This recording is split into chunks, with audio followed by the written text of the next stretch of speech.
Hi, I'm Amanda and I should probably be reading, but today I'm doing a mini book haul.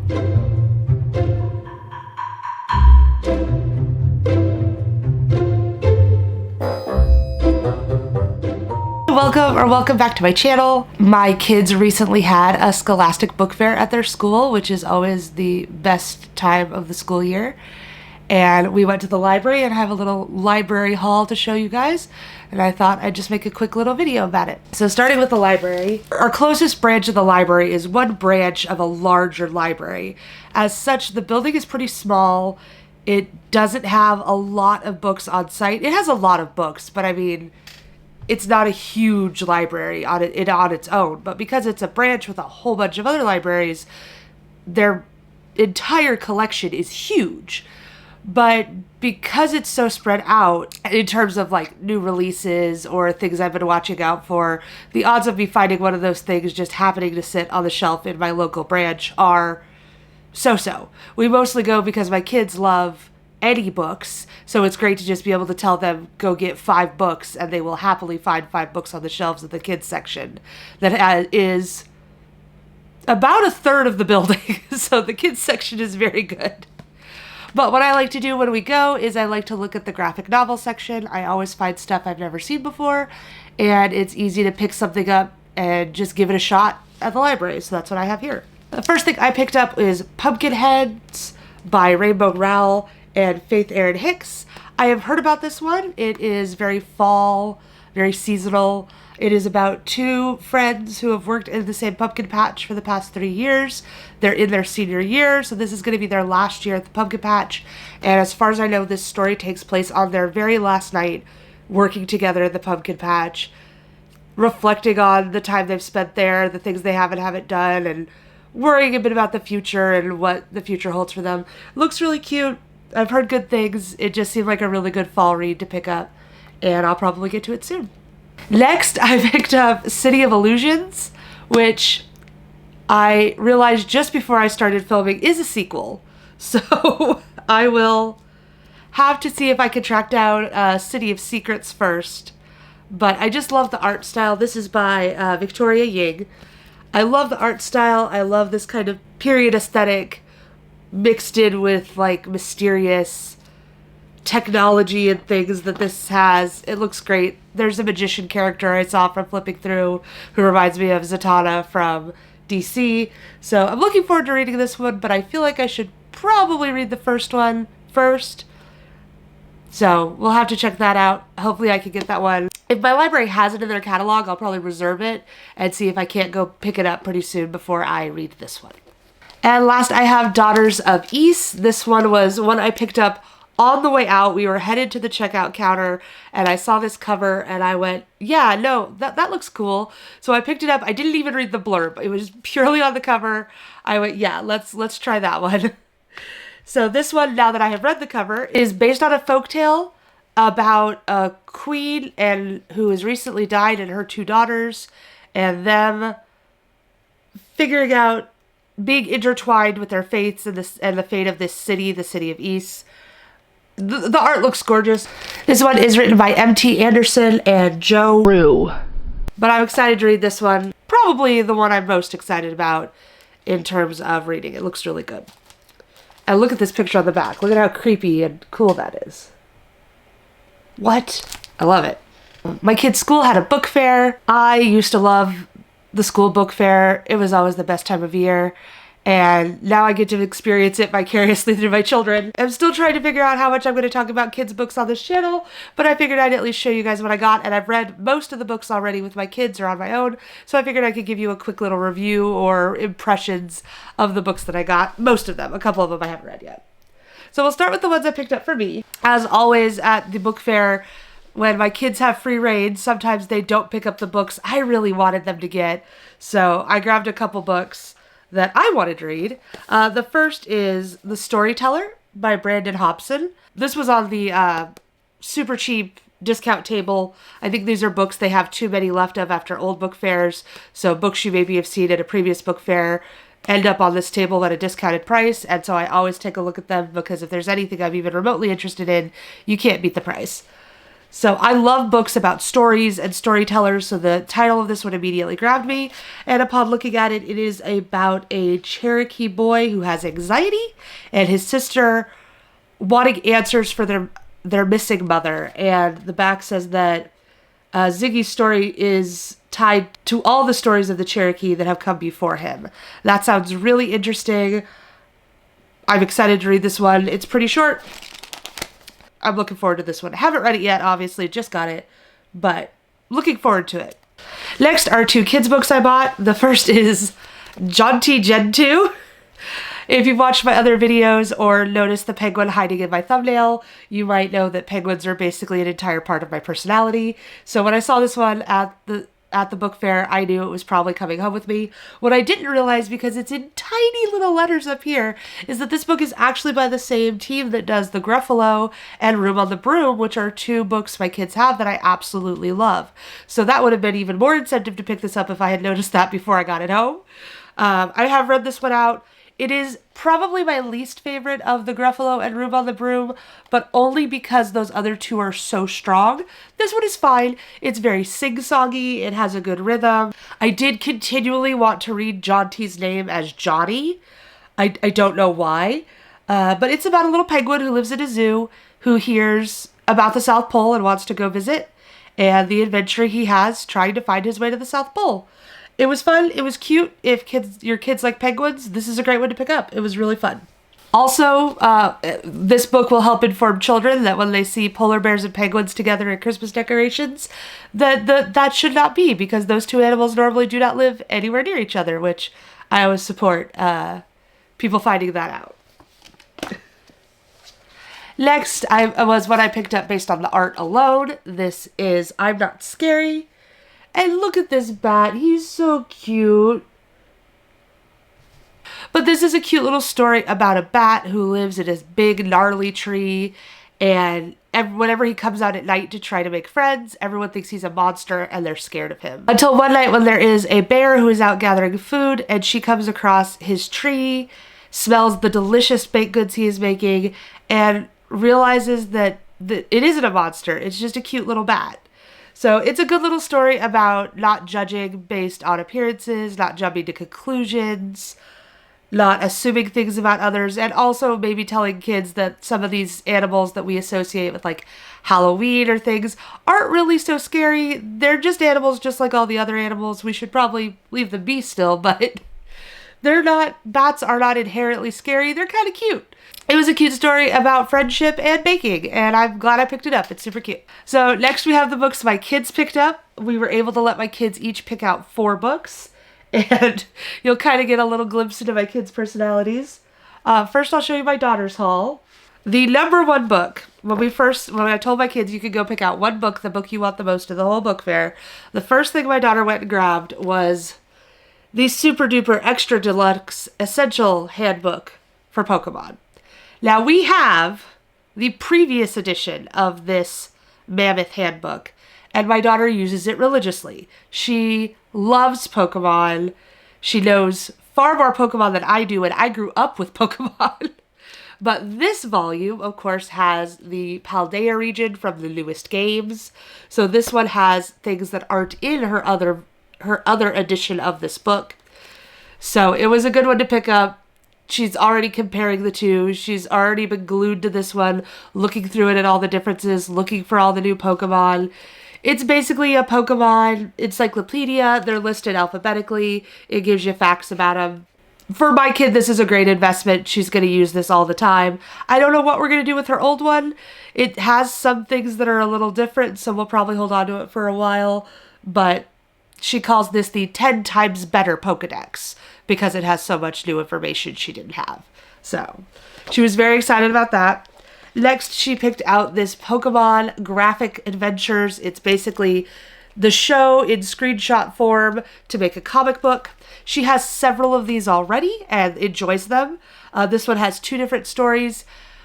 Because of how difficult the Pokemon show is to watch on various streaming services, as far as I can tell flipping through this, we haven't seen either of the episodes that are in here. So there'll be new stories to her, which is great. And she does know the characters who are in it, so she'll be able to follow along without too much trouble. She'll love this one. Next was another book that I knew would be coming home with us as soon as we saw it, and that was Bluey Unicorse. And if you are a Bluey fan, you know everything you need to know about this book and why we had to come home with it. My kids love Unicorse, this annoying unicorn puppet who is loud and obnoxious and crazy. And she's already read this one several times by herself. She loves sitting with it and just laughing at Unicorse. It's fun to have, especially since at the moment we have lost our Disney Plus. Hopefully we can get it subscribed again, but now she has the book so she can read over Unicorse's stuff whenever she wants. And then lastly, she picked up a volume of Owl Diaries. We've been reading this series. We have a whole smattering at this point of the books. We picked up the 1 through 5 box set at her last book fair, which was really exciting. And then we found several of the volumes in the teens at a consignment sale that were very cheap. So we just grabbed whatever they had. So she ended up getting volume 20, which I think we have now like 1 through 5, 10 through 12, 16, and 20. Something like that. So you can see we have a bookmark in this one. We're currently reading through it. These books follow Eva Wingdale. She is an owl. It teaches you cool things about owls, and also Eva has different adventures with her friends at school. And in the form of, it's an epistolary novel written like a diary. And my daughter is devouring them. She reads me a chapter every night. She loves these. I'm excited for her to have more of them because she's enjoying them so much. Those are the books my daughter picked. She is a second grader, so she is reading independently at this point, although she still is needing a little help with sounding out some new words and just building her confidence as a reader. But she reads all the time, and I'm very happy for it. My son is 4, so he's still preschool, and so his books are a little different. The first thing he picked out was Roar for Rescue, which, again, when you know your kid and you see a book that just screams them, this was one of them. I knew as soon as we saw this one, he was going to need this book. He is currently obsessed with cars and trucks and planes, and this book is all about dinosaurs driving rescue vehicles. He was constantly like, yeah, the fire truck book. I want the fire truck book. It's cute. It rhymes. It's all about these dinosaurs who they have, the volcano in their town erupts. And so the rescue workers have to save people and repair things and fix things up. It's very cute. I enjoyed it. The art is adorable. It was a good pickup. Next, we picked up a Spidey and His Amazing Friends book. This one is Pirate Plunder Blunder. I'm sure this is an episode of the show, but we just haven't seen this one yet, so this was a new story to us. It is silly and funny, but I love Spidey and His Amazing Friends. I think it's a great show. My one complaint with the books is that Miles Morales, both of these characters in the comics, both Miles and Peter, are called Spider-Man.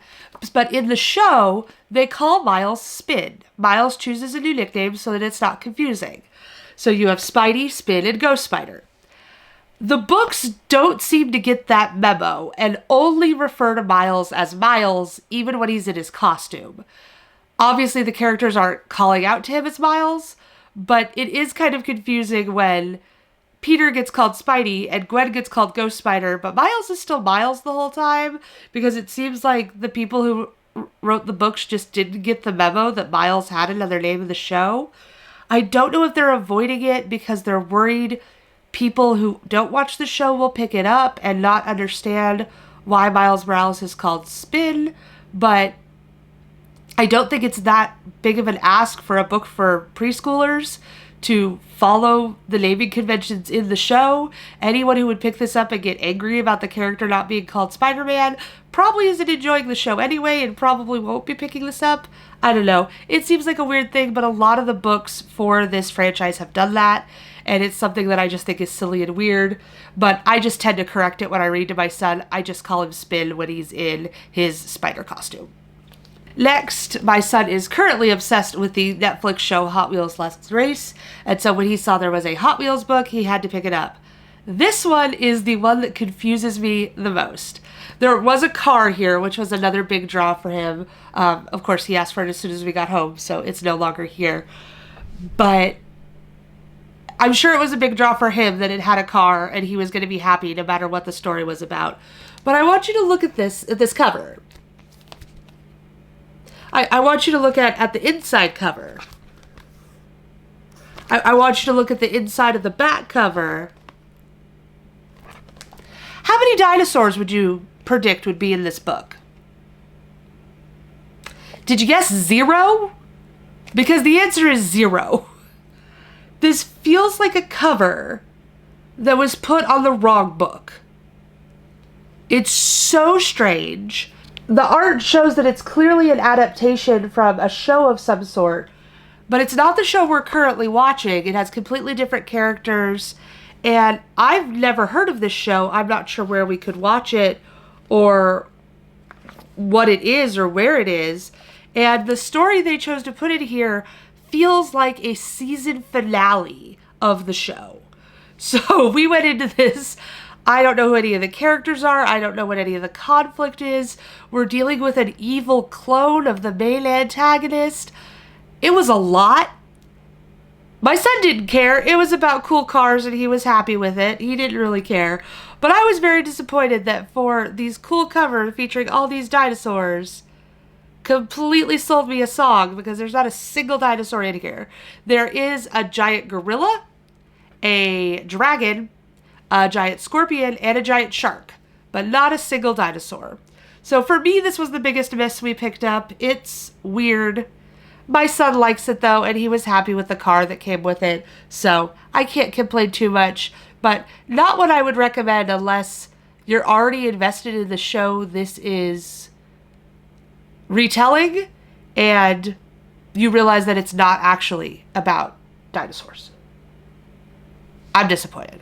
And lastly, was a book I was really surprised by. My kids do surprise me every now and then. We had gone around the book fair a couple times, and my son had gravitated toward this one book, and I thought, oh, he won't come back to that. He's just looking at it right now. He'll want something else. But when we were going around one more time, being like, all right, you can get your last book. What do you want? He immediately went back to this one, which is 10 Funky Fish, which it's accounting books. We have several books like this, where you read a page and then one of the fish goes away on each page until you're left with like just a few fish until you get down to 1. So it teaches counting down from 10 to 1. And this one does have some interesting factoids about the different fish.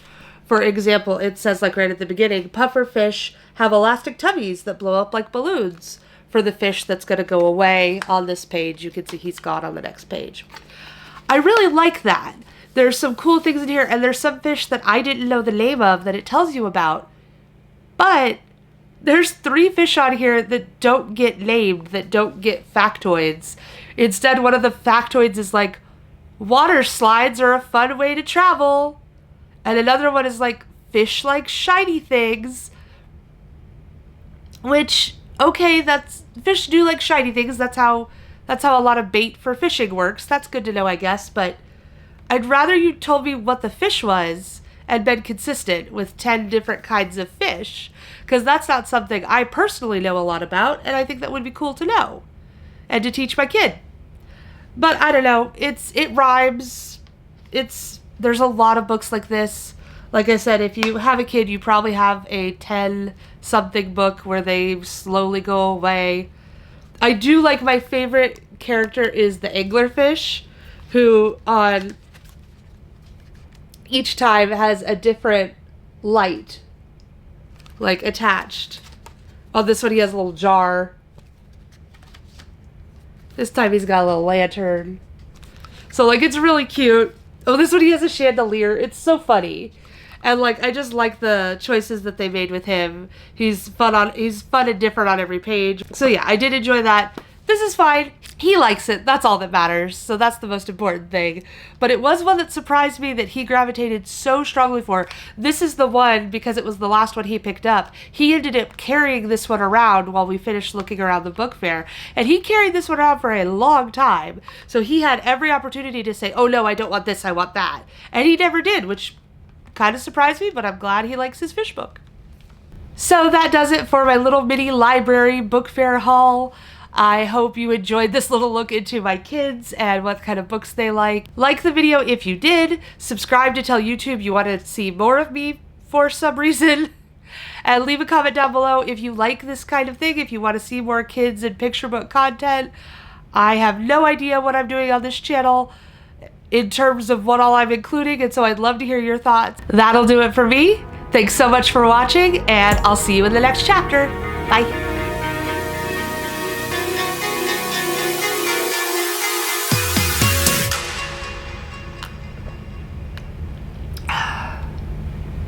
Tea.